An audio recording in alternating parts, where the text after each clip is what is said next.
Күн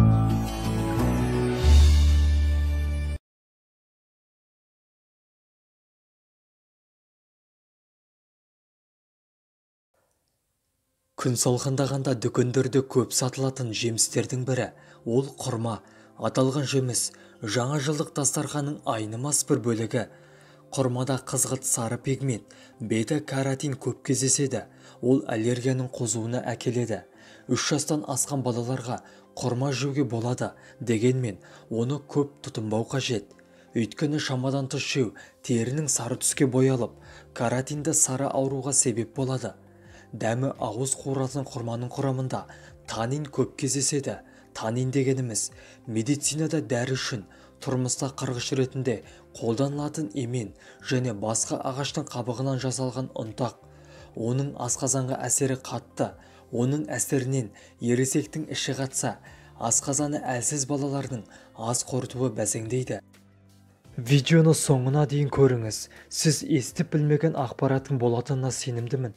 Біздің еңбегімізді бағалап, келесі пайдалы видеоларымызды қарап жүріңіз. Сіздің оп-оңай, болмашы ғана әрекетіңіз бізді шабыттандырады. Сондай-ақ құрманың құрамында қанттың мөлшері көп болатынын ескеру қажет. Құрмада 100 килокалория бар. Сусамырмен ауыратындар құрмадан түбегейлі бас тартуы керек. Толық піспеген құрма асқазанда безердің не қатты тастардың жиналуына әсер етеді. Құрманы жер алдында оның қабығына назар салыңыз.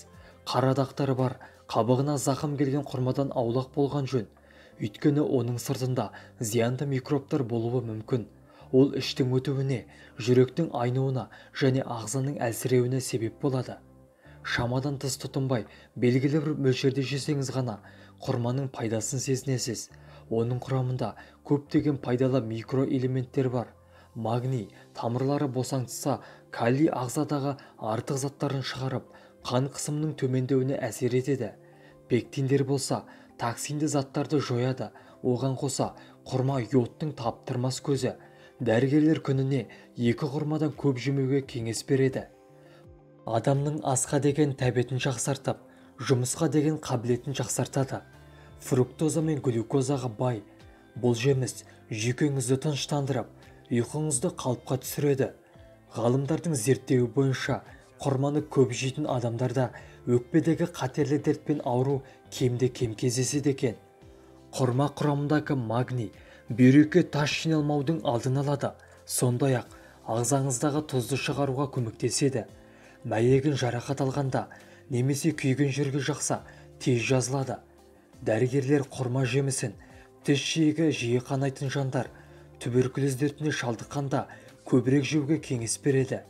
Құрма йодқа да өте бай. Қалқанша безінің қабынуымен ауырғанда бұл жемісті жеу дертке дауа болады.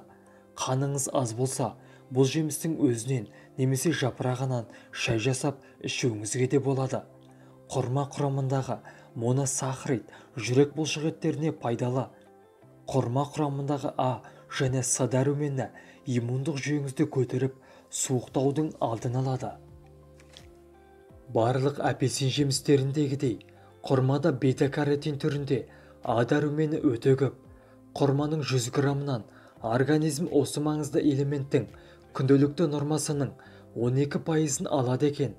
А дәрумені жасушаларды бос радикалдардан қорғайтын, қартаюды баяулататын және қатерлі ісіктің пайда болу қаупін төмендететін күшті антиоксидант. А дәрумені көру қабілетін арттырады.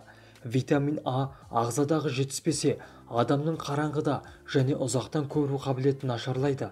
Сонымен қатар, бета-каротин терінің күннен күйіп кетуіне жол бермейді.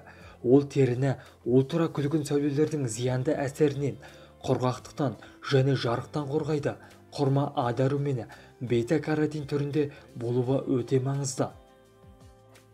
Құрма жемісі ағзаны қыста дәрумен жетіспеушілігінен қорғайды. Құрамындағы бета-каротиннің арқасында ол көруге және сүйектерге де өте пайдалы.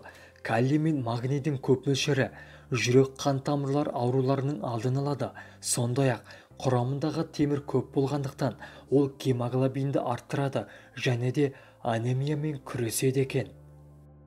Видеоны жақындарыңызбен және достарыңызбен бөлісіңіз. Келесі видеода кездескенше сау саламатта болайық. Ауырмаңыздар. Дендеріңіз сау болсын.